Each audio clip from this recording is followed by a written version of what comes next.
في العلاقة الحميمية يتصور البعض أن التنوع هو كل ما يحتاجه الزوجان للمتعة، ولكن دراسات عالمية أثبتت أنه على الرغم من وجود العشرات من الوضعيات، فإن أكثر وضعية مفضلة لدى الزوجين هي الوضعية التقليدية.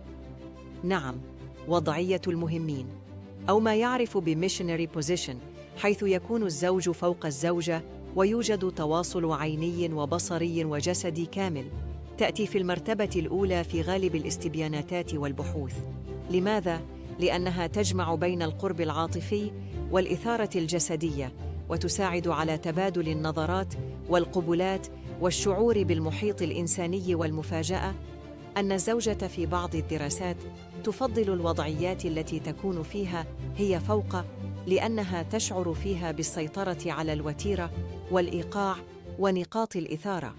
النتيجة: لا توجد وضعية مثالية للجميع، بل توجد وضعية مفضلة لكل ثنائي يكتشفونها سوياً بالحوار والتجربة والمحبة.